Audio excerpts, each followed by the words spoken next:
Bueno, mis hermanos, comenzamos la semana pasada la carta a Filipenses. Vimos una introducción de lo que es en el libro de los Hechos. Hoy vamos a adentrarnos a la carta y lo que es más la salutación o ese saludo primario. Así que le invito a abrir sus Biblias en Filipenses capítulo 1, versículos 1 y 2. Filipenses 1, 1 y 2. Así que hoy hablaremos de la iglesia, los pastores y el evangelio. No necesariamente en ese orden, pero sí tocaremos lo que es la iglesia, los pastores y el evangelio. Así que Filipenses capítulo 1, versículos 1 y 2. La palabra del Señor dice así: Pablo y Timoteo, siervos de Cristo Jesús, a todos los santos en Cristo Jesús que están en Filipo, incluyendo a los obispos y diáconos. Gracia a vosotros y paz de Dios nuestro Padre y del Señor Jesucristo. Padre, glorifica tu nombre en nuestras vidas, que podamos salir por estas puertas entendiendo un poco más la grandeza de tu Hijo Jesucristo y cómo vivir para su gloria. En el nombre de Jesús. Amén y amén. Mis hermanos, esta carta a Filipenses es una carta que vimos la semana pasada. Pablo estaba preso. Pablo estaba preso y está escribiéndole esta carta. Una de las cosas que hace es agradecer a esta iglesia, porque esta iglesia, mientras él estaba en prisión o mientras estaba él en diferentes lugares, esta iglesia lo apoyaba monetariamente, lo apoyaba enviándole personas. Y aquí él está diciendo Pablo y Timoteo, y una de las razones que se entiende por la cual él añade a Timoteo es porque después dice en la carta que va a enviar a Timoteo. Así que, ¿qué pasa? Pablo recibe una información de Epafrodito, que Epafrodito es miembro de la iglesia de Filipo, llega a donde está Pablo preso, le da una ofrenda económica y Pablo escribe una carta de agradecimiento a esta iglesia. Y una de las cosas que es impresionante en esta carta es cuando se habla del gozo. El gozo es un tema general en esta carta y un tema importante, un tema importante en esta carta, pero también es importante que nosotros entendamos cuál es el contexto de esta iglesia. Esta iglesia no era una iglesia que simplemente daba. Y es importante esto, porque en ningún mandato en la Biblia dice solamente que demos dinero, dice que vayamos y hagamos discípulos. Sí se ve que la iglesia de Jerusalén necesitó una ayuda económica, pero siempre, o muchas iglesias, o muchos lugares, siempre se gozan cuando damos,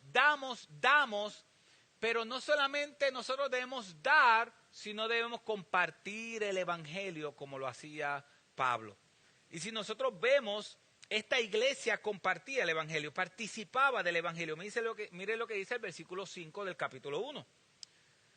Pablo está orando en el versículo 4 y en el versículo 5 dice: por vuestra participación en el evangelio desde el primer día hasta ¿cuándo? Hasta ahora. Así que es importante que las personas que están recibiendo, la iglesia que está recibiendo esta carta, no simplemente ellos decían voy a enviar dinero y ya. No, ellos enviaban dinero, pero también eran participantes del evangelio. Mire lo que dice el versículo 7. Y es justo que yo sienta esto acerca de todos vosotros, porque os llevo en el corazón, pues tanto en mis prisiones como en la defensa y confirmación del evangelio, todos vosotros sois partícipes conmigo de la gracia. Así que la carta de Filipenses a veces se nos pierde de vista que solamente habla del gozo, y es verdad, habla de gozo, pero le está escribiendo a una iglesia que participa el evangelio, una iglesia que vive el evangelio, una iglesia que está haciendo misión, una iglesia que está compartiendo el evangelio, pero no tan solo compartiendo el evangelio, una iglesia que está viviendo el evangelio. Entonces tenemos que recordar que esta iglesia estaba siendo perseguida. Como se plantó la iglesia fue en medio de persecución, porque después que se convierte la mujer adivinadora, ¿qué pasa con Pablo? Lo maltratan y lo ponen en la cárcel.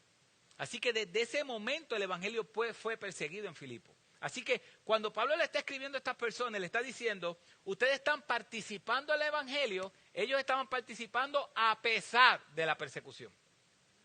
Dice el capítulo 4, versículo 15, y vosotros mismos también sabéis, filipenses, que al comienzo de la predicación del Evangelio, después que partí de Macedonia, eso está en Hechos 13, ninguna iglesia compartió conmigo en cuestión de dar y recibir, sino vosotros solos. Porque aún a Tesalónica enviaste dádiva más de una vez para mis necesidades. Así que Pablo está agradeciéndole a esta iglesia. Pablo le está diciendo, nadie ha estado conmigo como ustedes. Ustedes han estado desde el principio y han seguido. Y yo tengo que reconocer que eso nosotros lo hemos hecho con Adoptando en Puerto Rico. Lo que nosotros hemos hecho con Adoptando en Puerto Rico es prácticamente eso como iglesia. ¿Cómo comenzó Adoptando en Puerto Rico? Si usted puede preguntarle a Javier, si ha ido a conferencias, Javier lo ha dicho en muchas ocasiones. Una vez, hace años, tuvimos una reunión en casa del hermano Yacel, estábamos los líderes allí, recuerdo que todavía estaba Camilo con nosotros, significa que hace más de 5 años, y le dijimos a Javier, yo sé que tú estás entrenando parejas, y estás capacitando parejas para adoptar, pero ¿quién está trabajando con los niños, preparándolos para la adopción? Y de ese momento en adelante nació Adoptando en Puerto Rico.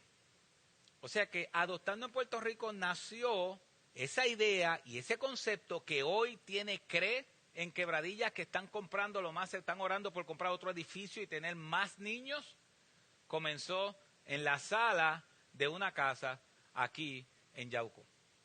Y no tan solo dimos la idea, sino que la otra vez nos dijeron que solamente podían ir 20 personas a servir. ¿Y cuántos fuimos? 43. ¿Por qué? Porque comenzó con nosotros y hemos seguido apoyando con nosotros y hemos seguido yendo. O sea que de cierta manera como iglesia nos parecemos un poco a la carta a estos filipenses.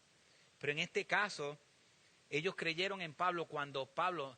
Y hay algo importante, nosotros hoy podemos tener a Pablo como el superpastor, el superapóstol, pero para aquel tiempo no.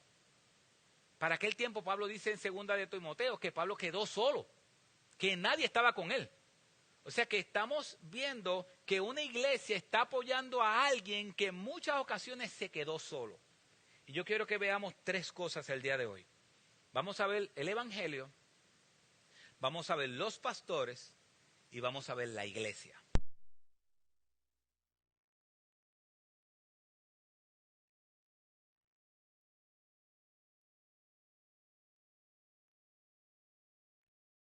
Oye, ¿pero me escuchan? Ahora, ok, perfecto. Perfecto. Ya valió el dinero que le pagamos al sonidista. Ya valió. Bueno, el Evangelio, los pastores y la iglesia. Mis hermanos, aquí hay algo impresionante. Esta carta presenta algo impresionante. Y es esto. Que el hombre más feliz de Roma, si no yo termino gritando. El hombre más feliz de Roma estaba preso.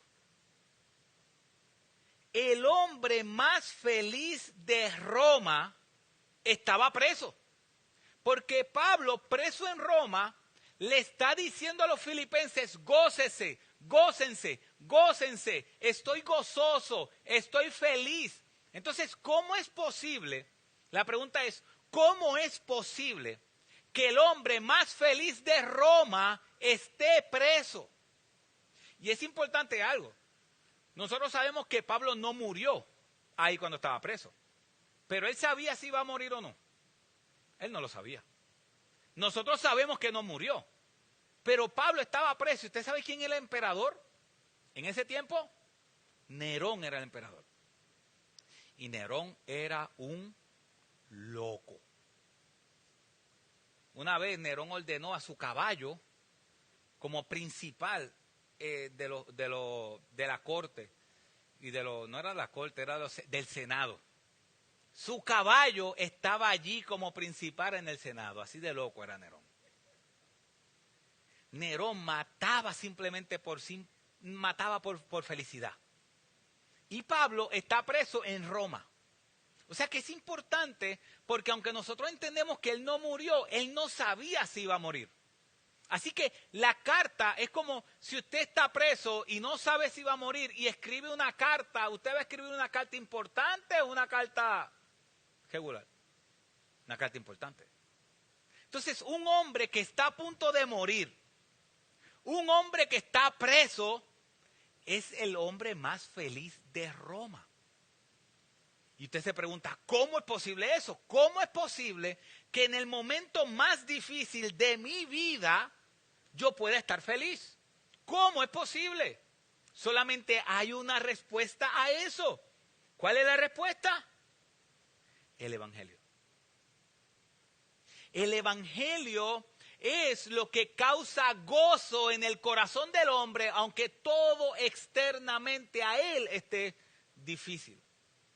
Si nosotros vemos esta carta nos da un retrato de quién era Cristo para Pablo.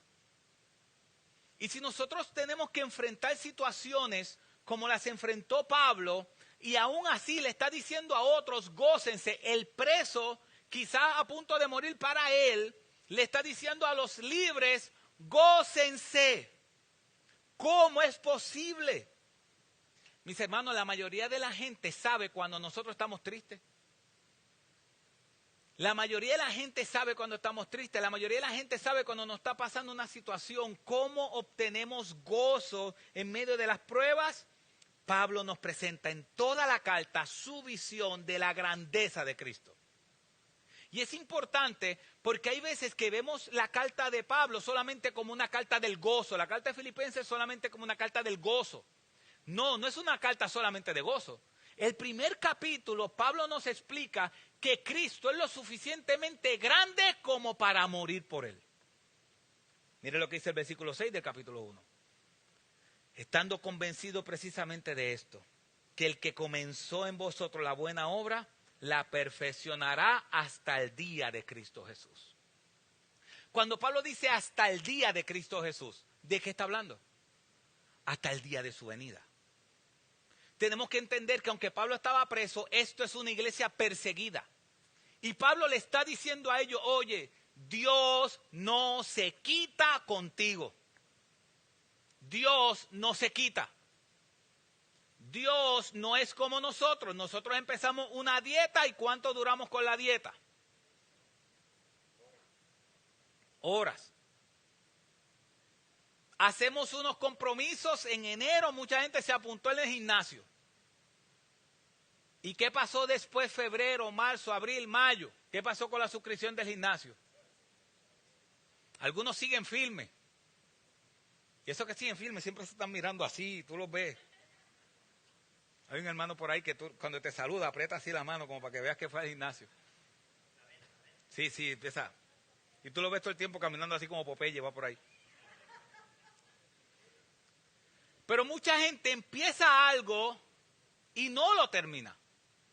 Pero Pablo está diciendo, podemos confiar en Cristo porque Cristo comenzó la buena obra en mí. Le está diciendo Pablo a los filipenses, Cristo comenzó la buena obra en mí y no se va a quitar conmigo. La va a perfeccionar hasta que Él venga.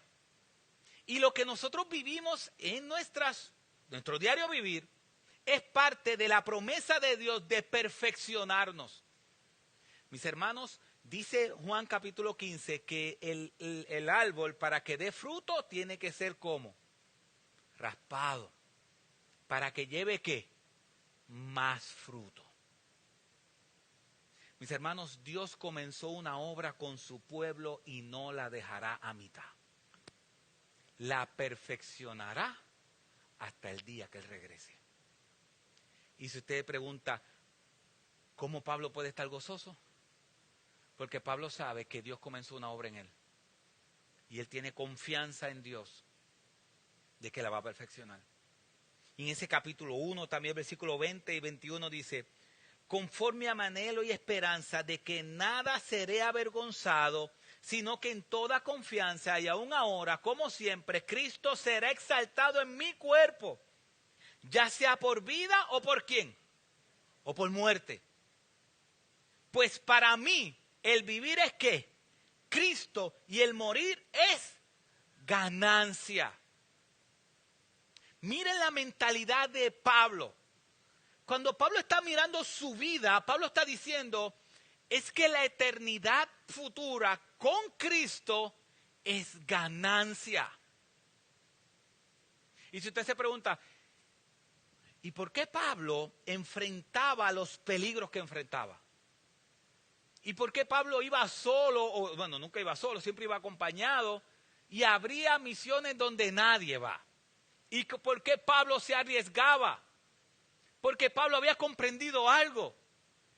Que el morir en Cristo es ¿qué? Ganancia. En 1 Corintios capítulo 15, Pablo escribe y dice esa ganancia. Y Pablo dice que la ganancia futura en Cristo es una ganancia donde tendremos, dice, esto mortal se vestirá de inmortalidad. Donde tendremos cuerpos glorificados. Imaginemos ese lugar. Tendremos cuerpos glorificados, tendremos cuerpos perfectos. Allí, yo no sé si usted me va a conocer. Porque quizás yo tenga pelo allí, y Gliden también. Y no nos va a conocer. Quizás tenga una melena larga. ¿Quién sabe? Y yo creo que ustedes nunca me han visto con pelo. Bueno, yo creo que ya ni Maylí se acuerda cuando yo tenía pelo. Vamos a tener cuerpos perfectos. Vamos a tener cuerpos perfectos. Y Cristo morará con nosotros en ese lugar. Y no va a hacer falta, no va a haber necesidad del sol. Porque su luz alumbrará todo. Cuando Cristo fue a la transfiguración, Cristo mostró un poco de esa gloria. Usted sabe que en la transfiguración Cristo pasó de ser el recipiente de la luz a ser la fuente de luz. Usted sabe que hoy, ahora mismo ustedes podemos vernos los unos a los otros porque la luz refleja en nosotros. Cuando Cristo fue a la transfiguración, Cristo poco a poco pasó de ser un reflejo de la luz a ser una fuente de luz. Y cuando Cristo se transfiguró, que estaba Pedro, Juan y Jacobo, y Cristo se transfiguró, de él salió la luz. Y ellos dijeron, eso fue un destello de eso, y ellos dijeron, vamos a hacer 3 enramadas. ¿Hacemos 3 enramadas? ¿Qué significa enramada? Vamos a hacer 3 casetas y nos quedamos aquí. No hay prisa. Pero eso fue un destello de la gloria de Cristo. Llevó a Pedro y a los discípulos a decir, vamos a quedarnos aquí y no nos movamos. Imagínense cuando nosotros estemos en el cielo y toda esa gloria del resplandor de Cristo cubra todo el cielo nuevo y la tierra nueva. Vamos a quedarnos allí por toda la eternidad futura, para siempre. Pablo tenía eso en mente. Mis hermanos, nosotros, dice el mismo Pablo en 1 Corintios 15, si nosotros hemos creído en Cristo solamente para esta vida, somos los más dignos de lástima. Mis hermanos, Apocalipsis, que yo sé que es un tema que estamos ahora envueltos en eso, Apocalipsis dice que los que tuvieron parte en la primera resurrección, en la resurrección espiritual, la segunda muerte, que es la física, no podrá contra nosotros. Mis hermanos, nuestra esperanza es una esperanza viva. Como la esperanza es una esperanza viva, Pablo dice, para mí el vivir es Cristo, entonces el morir para mí es ganancia. En otras palabras, Pablo está diciendo, yo no tengo nada que perder. Yo no tengo nada que perder. Si quedo vivo, sigo esparciendo el evangelio de Cristo. Esa noticia que Cristo resucitó de los muertos. Y esa es la esperanza. Y si muero, cuando abra los ojos, lo voy a tener delante de mí. Voy a tener delante de mí aquel que he predicado por años. Aquel que yo he predicado por años, cuando yo cierre mis ojos en esta tierra y los abra en la eternidad futura, Él estará conmigo. Entonces, ¿qué tenemos que perder? Si estamos en Cristo. De ahí viene el gozo de Pablo. De ahí viene ese gozo. Dice el versículo 29, porque a vosotros, del capítulo 1, porque a vosotros se os ha concedido por amor de Cristo no solo creer en Él, sino también sufrir por Él. Mire qué impresionante. Porque a vosotros se os ha concedido por amor de Cristo no solo creer en Él, sino que también sufrir por Él. Miren la visión de Pablo del sufrimiento. Para Pablo el sufrimiento por Cristo es ¿qué? Un privilegio. Esa era la visión de Pablo. Mis hermanos, Pablo entendía, y nosotros tenemos que entender, que el evangelio se trata que nosotros éramos pecadores. Bueno, somos pecadores ahora redimidos y comprados, pero estábamos lejos de Dios. Dios nos salvó por pura gracia, nos presentó la hermosura de Cristo, vimos nuestro pecado, nos arrepentimos del pecado, entregamos nuestras vidas a Él, y Él no tan solo nos salva, sino que nos limpia y nos da el privilegio de padecer por su nombre. Así que ese evangelio o esa gente que dice pare de sufrir tiene un gran problema. Tiene un gran problema. Porque Pablo ve el sufrimiento como una bendición. Sufrir por Cristo es una bendición. Mis hermanos, escuche bien, todos nos cansamos. La pregunta es, ¿haciendo qué nos cansamos? Todos nos cansamos. La pregunta es ¿haciendo qué? ¿Haciendo qué obra es la que nos cansamos? Pablo dice, para mí el vivir es Cristo y el morir es ganancia. Y mira lo que dice el versículo 30 del capítulo 1. Sufriendo el mismo conflicto que viste en mí y que ahora oís que está en mí. Pablo le está diciendo a ellos, ustedes están sufriendo por causa del evangelio. ¿Saben qué? Es un privilegio que ustedes sufran por causa del evangelio. Lo vieron en mí y lo seguirán viendo en mí. Mis hermanos, Pablo tenía un conocimiento grandísimo de la persona de Cristo. Así que en el capítulo 1, Pablo nos habla que Cristo es lo suficientemente hermoso y valioso como para sufrir por Él. Y en el capítulo 2, Pablo nos habla de cómo ese Dios todopoderoso y glorioso se hizo hombre. Y nos dice uno de los pasajes que realmente era un himno, un cántico de la iglesia primitiva. Y eso es importante, mis hermanos. El cántico congregacional es importante. ¿Qué hacía en Filipo cuando se convirtió el carcelero de Filipo? Antes de que el carcelero de Filipo Dios lo transformara, ¿qué hacía Pablo y Silas? Cantando. Y el capítulo 2 de Filipenses, versículo 1 al 11, es un cántico, era un himno que cantaba la iglesia. Mis hermanos, y quizá usted dice, oye, yo he ido a otros lugares y las alabanzas se concentran más en el hombre y lo que yo puedo hacer y gracias Señor y dame fuerza y diferentes cosas que son buenas. Pero quizás aquí usted dice, oye, yo veo que las alabanzas se tienen que ver siempre con Cristo, con su gloria, con el evangelio, con Él, con Él, con Él, con Él, con Él. Pero es que Romanos capítulo 11 al final dice que todo es de Él, por Él y para Él sea la gloria. Y si queremos ver cómo eran los cánticos de la iglesia primitiva, miremos uno. Filipenses capítulo 2, versículo 5. En adelante dice, haya pues en vosotros esta actitud que hubo también en Cristo Jesús. Ahí terminó esa exhortación.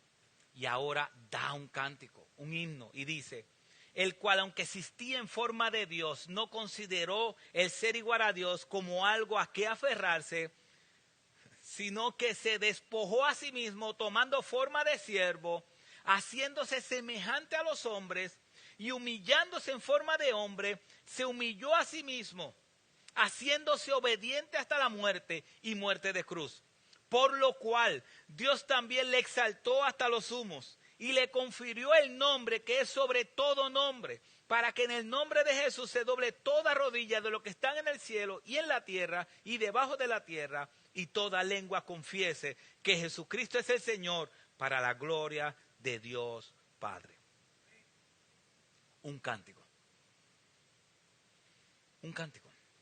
Y me gusta cómo Nicolás Tranchini utiliza este pasaje y dice que cuando Cristo regrese, va a haber la experiencia más carismática que haya existido nunca. Todos caeremos delante de Él en adoración completa, porque Él es digno. Entonces, si ustedes se preguntan cómo yo puedo, aún por causa del Evangelio, cómo yo puedo sentir ese gozo en medio de las pruebas, entendiendo que aquel que se humilló, Dios lo puso por encima de todo y lo exaltó sobre todo nombre. Reconociendo que aquel que murió en la cruz al tercer día resucitó de los muertos. Reconociendo que ese que resucitó de los muertos se subió a los cielos y se sentó a la diestra del Padre. Y de ahí mismo regresará por su pueblo. Mis hermanos, Dios gobierna cada espacio de este universo. Y Dios gobierna cada segundo de este lugar. Y Pablo tenía eso en su mente. Y Pablo, cuando nos habla en Filipenses, nos dice, miren, gócense porque Cristo es lo suficientemente valioso como para padecer por Él. Cristo es glorioso, humilde, pero un Dios glorioso. Y en el capítulo 3, Pablo nos habla que ya que ese Dios es glorioso, debe ser la prioridad de nuestras vidas. Debe ser la prioridad de nuestras vidas. Cristo es lo suficientemente valioso como para dedicarle toda nuestra vida a Él. Y dice en el capítulo 3, versículos 7 al 11, pero todo lo que para mí era ganancia lo he estimado como pérdida por amor de Cristo.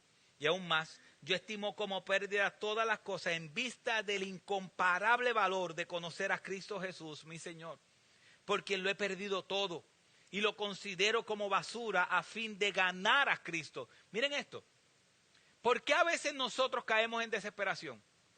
Muchas veces porque no alcanzamos lo que queremos. Muchas veces el querer cosas que no tenemos nos lleva a frustrarnos, nos lleva a quitarnos, nos lleva a depresiones. Muchas veces la depresión y las frustraciones de nosotros y los enojos vienen cuando queremos cosas y no podemos alcanzarlas. Así que para que no haya frustración, ni enojo, ni depresiones en este aspecto, debemos querer algo. Y miren lo que Pablo quería. Él dice, yo estimo como pérdida todas las cosas en vista del incomparable valor de ¿qué? De conocer a Cristo. Jesús, mi Señor, por quien lo he perdido todo y lo considero como basura. ¿Sabes qué significa la palabra basura? Significa estiércol de perro o desecho de perro, se escucha mal, desecho de perro. Pablo está diciendo, mi meta es conocer a Cristo. Mis hermanos, el problema de nosotros en cuanto al gozo se trata de nuestras metas. El problema que nosotros tenemos para encontrar gozo se trata de nuestras metas. Dios dijo que todo lo que nosotros pidamos conforme a su voluntad, Él lo va a hacer, ¿cierto? Él dijo eso. Él dijo, todo lo que ustedes pidan conforme a mi voluntad, yo lo voy a hacer, primera de Juan. La pregunta es, ¿usted cree que es la voluntad de Dios que usted tenga más pasión por la persona de Cristo? ¿Usted cree que es la voluntad podría ser la voluntad de Dios que usted tenga más pasión y usted quiera conocer y experimentar a Cristo en su vida? Sí. ¿Por qué no lo experimentamos? Porque no lo pedimos. Y como pedimos otras cosas más, que no es que sean malas, pero pedimos otras cosas más antes de conocer a Cristo, Dios está diciendo, y eso lo dice en Lucas, Dios está diciendo, yo quiero darte el reino. Tú quieres casas y yo quiero darte a Cristo. Tú quieres dinero y yo quiero darte a Cristo. Tú quieres seguridad y yo quiero darte a Cristo. Tú quieres otras cosas y yo quiero darte a Cristo. Lo que tú quieres es algo bien pequeño en comparado con lo que yo te quiero dar. Y como la meta de Pablo era conocer a Cristo, experimentar a Cristo, versículo 9, y ser hallado en Él, no teniendo mi propia justicia derivada de la ley, sino la que es por la fe en Cristo, la justicia que procede de Dios sobre la base de la fe, y conocerle a Él, dice Pablo. Esa es mi meta es conocerle a Él, el poder de su resurrección y la participación en sus padecimientos, llegando a ser como Él en su muerte, a fin de llegar a la resurrección de entre los muertos. Entonces, si usted se pregunta, ¿por qué Pablo estaba gozoso? Tenía que ver con cuál era su meta. Porque muchas veces al nosotros no tener esta meta, por eso no hay gozo en nuestra vida. Porque a veces el gozo es lo que yo consiga en el trabajo, el gozo es si me dan este aumento, el gozo son muchas otras cosas y por eso vivimos de depresión en depresión. Pablo está diciendo, yo tengo solamente una meta y es que yo quiero conocer a Él. Yo quiero experimentar a Cristo. Pero no tan solo experimentarlo, Él dice, yo quiero experimentar, mira lo que dice, llegando a ser como Él, dice el versículo 10 al final, llegando a ser como Él en su muerte. Sí, porque es fácil. Yo quiero ser como Cristo. ¿Cuándo? Cuando caminó sobre las aguas. Ah, pero eso es fácil. No, yo quiero ser como Cristo. ¿Cuándo? Cuando multiplicó los panes y los peces. La linda, si cualquiera. ¿Cuándo tú quieres ser como Cristo? No, muchacho, cuando venció a Satanás. Ah, la linda. Pablo dijo, yo quiero ser como Cristo. ¿Cuándo? ¿En qué momento, Pablo, tú quieres ser como Cristo? Yo quiero ser como Cristo cuando murió. Pablo veía el privilegio por sufrir por su Señor como algo principal en su vida. Para él era principal sufrir por la causa de Cristo. Y por eso, miren mis hermanos, si usted quiere sufrir por Cristo, siempre va a encontrar momento para sufrir. Y si su meta es sufrir por Cristo, usted va a sufrir por Cristo. ¿Va a caer en depresión porque quiere algo que no va a lograr? No. Mis hermanos, la diferencia entre nuestra vida de enojo, frustración, tiene que ver con cuáles son nuestras metas. ¿Cuál es nuestra meta? ¿Sabe cuál es el problema, mis hermanos? Que muchas veces nosotros tomamos decisiones por cuánto me pagan. ¿Por cuánto me pagan? Me alejo de un trabajo, cojo otro por cuánto me pagan. Y a veces los pagos y cuánto gano es lo importante. ¿No? Porque al que tratamos de impresionar, que es a Dios, Él es el dueño de toda plata y todo oro. Así que no creo que $200,000, $1,000,000, $1,000,000,000 impresione al dueño de la plata y del oro. Tiene que ver con nuestras metas. Aún los problemas que tenemos tienen que ver con nuestras metas. Aún los problemas matrimoniales tienen que ver con nuestras metas. Aún nuestros problemas con nuestros hijos tienen que ver con nuestras metas. Tienen que ver con nuestras metas. Pablo está diciendo, yo tengo una meta y yo quiero conocerlo a Él. Así que Pablo nos está presentando cómo podemos tener gozo en medio de las más difíciles pruebas. Podemos tener el gozo entendiendo que Cristo es lo suficientemente valioso como para padecer por Él. Entendiendo que Cristo, aunque se humilló a lo sumo, está exaltado y es el Señor de todo lo que existe. Entendiendo que nuestra pasión debe ser Él. Y número 4, entendiendo que Él es el supremo proveedor, que todo proviene de Él. Capítulo 4, versículo 11. No que hable porque tenga escasez, pues he aprendido a contentarme cualquier sea mi situación. Sé vivir en pobreza y sé vivir en prosperidad, en todo y por todo. He aprendido el secreto, no tanto de estar saciado como de tener hambre, o tanto de estar saciado como tener hambre, tener abundancia como sufrir necesidad. Todo lo puedo en Cristo que me fortalece. Pablo está diciendo, yo he estado en la rueda, en la parte de arriba de la rueda, y yo he estado en la parte de abajo de la rueda. Yo he estado en momentos donde he tenido y he estado en momentos donde no he tenido. Y yo creo que en el caso de nosotros son más momentos que no hemos tenido que momentos que sí hemos tenido.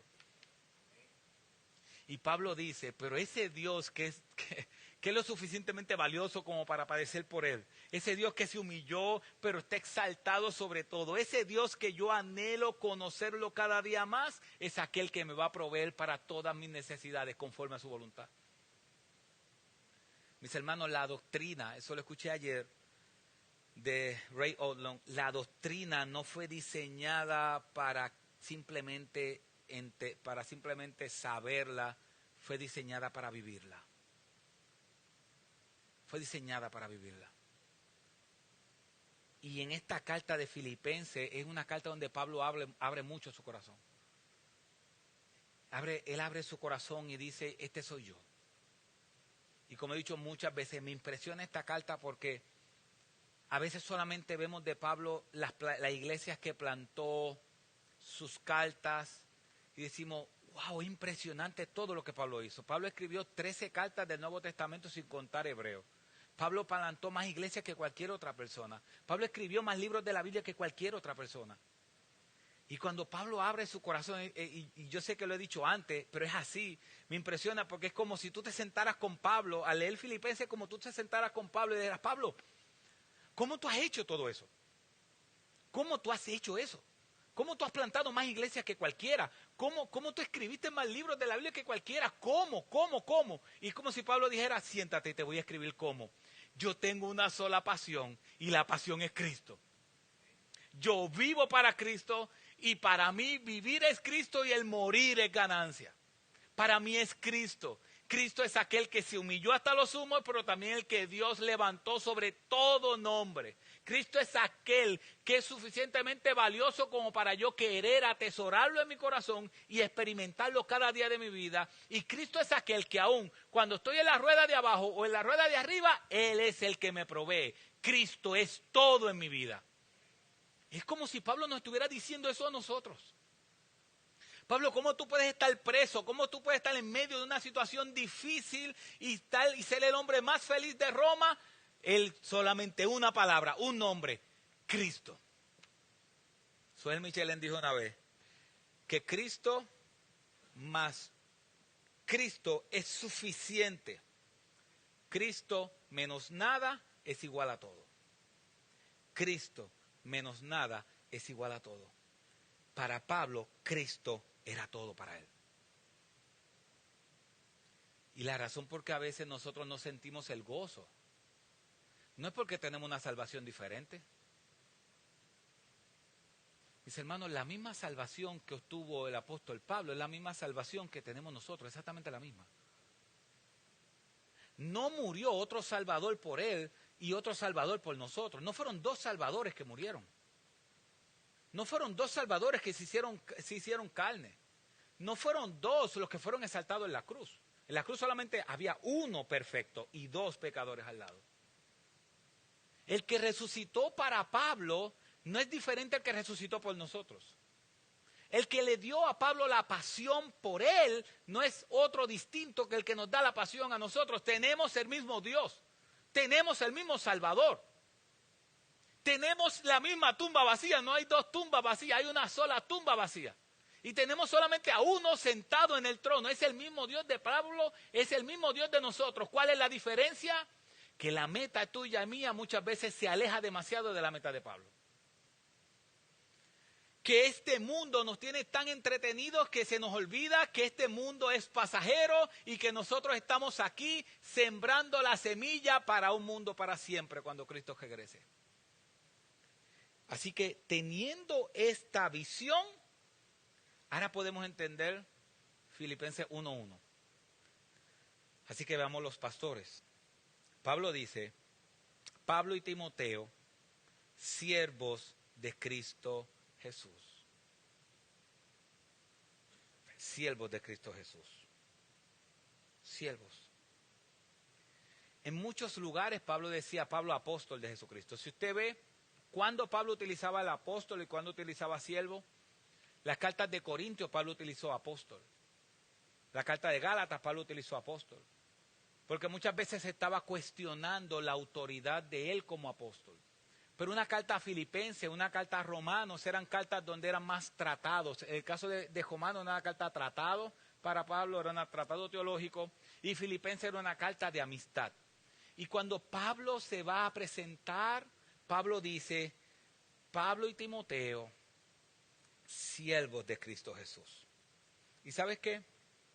Esta palabra siervo es una palabra que en español es la palabra griega doulos y en español simplemente se llama siervo. Pero esa palabra en español no es la misma que el griego. La palabra doulos, que aparecerá en la pantalla, la palabra griega doulos, significa esclavo, un esclavo. Eso es lo que significa. Esclavo. Esclavo. Y si ustedes ven, desde que yo sabía que iba a hablar de la palabra esclavo, le dije a Joyce, hazme un polo, hazme un tichel que diga esclavo. Porque teniendo a Dios tan grande en su mente, Pablo dice, Dios es tan grande, Dios es tan impresionante en mi vida, Dios es lo mejor en mi vida. Y Timoteo y yo lo que somos simplemente ¿qué? Esclavos. Yo no soy ese apóstol grande. Yo no soy aquel que tiene que rendirle pleitesía. Yo solamente soy un esclavo. Yo solamente soy alguien que obedece. Una persona dijo esto. Eso no fui yo. Una persona dijo esto. Aquí está la verdadera relación del cristiano con Cristo. Aquí está la verdadera relación del cristiano con Cristo. Ellos son propiedad de Cristo en cuerpo y alma, a su completa y continua disposición. Si usted es cristiano, usted es un esclavo de Cristo. Pero, ¿qué mejoramos nosotros tenemos? No hay otro mejor que Él. Dios nos hizo libres para que nosotros le sirviéramos en amor. Mis hermanos, Dios rompió las cadenas, pero yo no tengo ningún problema con decirme, yo soy un esclavo de Cristo. Y Pablo dice, ese Dios que es digno de yo sufrir por Él, ese Dios que se hizo carne, pero ahora está por un nombre sobre todo nombre sentado en su trono, ese Dios que yo quiero amarlo y conocerlo cada día más, ese Dios que me provee tanto estando en abundancia como en escasez, ese Dios para mí es todo, así que yo simplemente soy un esclavo de Él. Yo soy un esclavo de Él. Eso es mi posición. Pablo, ¿cuál es tu posición? Sencilla, esclavo. Esclavo. A veces los nombres no nos dicen, a veces la gente le encanta mucho los nombres. Yo sé que yo me llamo Junior Martínez, ese es mi nombre, Junior. Una función que yo hago aquí junto con el pastor Rafael Omar Fornés Sánchez es pastor, junto conmigo. Pero esa es la función que hacemos. Pero mi nombre es Junior, mi nombre no es pastor. Mi nombre es Junior. El nombre que está escrito en el libro de la vida es Junior Martínez. No dice pastor Junior Martínez, dice Junior Martínez. Porque la Biblia dice que cuando aparezca el príncipe de los pastores, a él le daremos las coronas. Pablo, a una carta de amistad, Pablo le dice, no, ¿quién yo soy? Un esclavo. Ahora la pregunta es, ¿de dónde Pablo sacó ese término? Esto es impresionante. ¿De dónde Pablo sacó el término esclavo? ¿De dónde? ¿Usted sabe dónde está la palabra esclavo? Miren Filipenses capítulo 2, versículo 6 y versículo 7. Dice, el cual existía en forma de Dios, no consideró ser igual a Dios como algo que aferrarse, sino que se despojó a sí mismo tomando forma de ¿qué? De siervo. ¿Sabes que esa palabra siervo es la misma doulos? Es la misma. el que primero nos dio un ejemplo de servicio es nuestro Señor y Salvador Jesucristo. El Señor dijo, yo vine a servir y no a ser servido. Así que aún nosotros cuando decimos yo soy un esclavo de Cristo, Él es nuestro ejemplo a seguir. Aún nosotros entendamos, oye, ¿cómo yo puedo ser como un buen esclavo de Cristo? Él es el ejemplo a servir, a seguir. ¿Cómo Él nos sirvió a nosotros despojándose a sí mismo? Despojándose, y vamos a ir a ese texto eventualmente en otros domingos, despojándose a sí mismo y tomando forma de siervo. Y si usted pregunta hasta cuándo yo me tengo que humillar, como me dijo una persona una vez, hasta donde se humilló Cristo, hasta ese punto tenemos que humillarnos. Mis hermanos, Matthew Henry dijo, las personas que dirigen la carta, Pablo y Timoteo, siervos, esclavos de Jesucristo, el más alto honor de del más grande apóstol y de los más eminentes ministros de Dios es ser los siervos de Jesucristo. No los amos de la iglesia, sino los esclavos de Cristo. Una persona que escribió 13 cartas del Nuevo Testamento, que fue la persona después de Jesucristo, la persona más influyente en toda la tierra. Cuando él se miraba a sí mismo, él no se miraba como el amo de la iglesia, él se miraba como el esclavo de Cristo. Mis hermanos, eso es identidad. Eso es identidad, ¿sabe por qué? Pablo estaba preso, Pablo estaba encadenado, sí. ¿Sabe con quién estaba encadenado? Dice la historia que él estaba encadenado con un soldado. O sea que Pablo está encadenado con un soldado preso. Si usted escribiera una carta, quizás, o yo, quizás diríamos, yo soy un esclavo de Roma. ¿Por qué? Porque estoy preso en Roma y estoy encadenado con un soldado. Pero la identidad de Pablo era otra. Pablo decía, yo no soy esclavo de Roma. Aunque yo tenga un soldado al lado romano, y aunque yo esté encadenado a ese soldado, y aunque yo esté en Roma, yo soy un esclavo de Cristo. Yo soy un esclavo de Él. Así que mis hermanos, el honor más grande que nosotros podemos tener es ser considerados esclavos de Cristo. No evitar el sufrimiento, sino enfrentarlo con fe. Y número 3, la iglesia. Él dice a todos los santos en Cristo Jesús, versículo 1, a todos los santos en Cristo Jesús que están en Filipo, incluyendo a los obispos y diáconos, gracia a vosotros y paz de Dios, de nuestro Padre y del Señor Jesucristo. Pablo dice a los santos. Esa palabra santo usted sabe que significa separados. Significa personas que han sido separadas para Dios. Pero ¿sabes qué es lo impresionante de esa palabra, separados? Es que dice que somos santos. Mira lo que dice, somos santos. Pero ese dice, si puedes poner el otro, creo que el otro dice, a todos los santos, a todos los separados, pero la palabra clave ahí es en Cristo. No dice a todos los santos por sus obras. A todos los santos que se fajaron haciendo obras para llegar a ser diferentes. A todos los santos que hicieron muchísimas obras. No. A todos los santos en Cristo. ¿Quién nos hace diferentes? Cristo. Él es la obra. Nosotros somos santificados a través de su obra. Estamos en Cristo. Ahora mismo nosotros estamos en el templo de la Iglesia Bautista de la Gracia. Pero imagínense eso. Nosotros estamos en el templo de la Iglesia Bautista de la Gracia. Estamos adentro del templo. Estamos en el templo.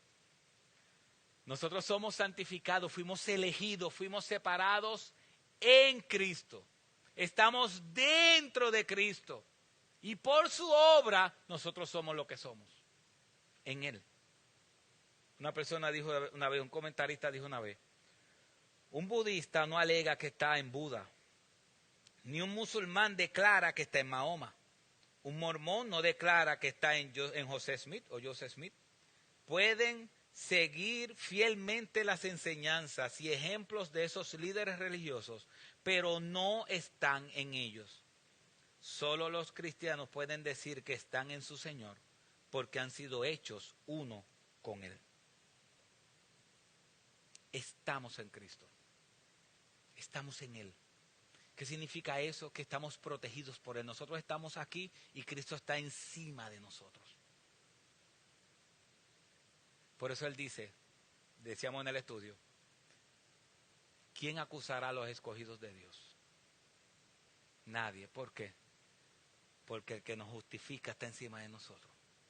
Y dice, nadie los acusará porque ustedes están en mí. Pablo está diciendo, ustedes son diferentes, son la iglesia de Dios en Filipo. Gracia y paz, favor inmerecido y el futuro de esa comunidad, la paz de Dios, la tienen ustedes. Ustedes son aquellos que pueden, por medio de su evangelio y el testimonio, que la paz se esparza en todo Filipo. Así que, mis hermanos, 3 últimas aplicaciones y terminamos. Entendamos lo que somos primero. Entendamos lo que somos. Es la primera aplicación. Entendamos lo que somos. ¿Qué somos? Somos esclavos de Cristo. Eso es lo que somos. Nada más. No hay esclavo ni libre, dice el texto. Todos somos uno en Cristo. Ya Dios rompió la barrera que diferenciaba entre esclavo, libre, griego, judío. No. Ahora todos los que hemos creído en Él, somos siervos de Él. Mis hermanos, escuche esto. No hay un creyente que no sea siervo de Él. Todos los creyentes son siervos de Él. Lo que diferencia es qué clase de siervos somos. No si somos siervos de Él o no. Todo creyente es siervo de Él. La pregunta que tenemos que hacer no es qué clase de dulos somos. ¿Qué clase de esclavos somos? ¿Somos un buen esclavo que obedece al Señor, que vive para Él? ¿O soy un esclavo que peleo con eso?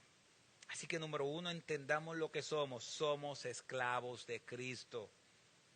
2, la expansión del Evangelio nos costará. La expansión del Evangelio nos costará. Pero no importa. ¿Por qué? Cristo vale la pena.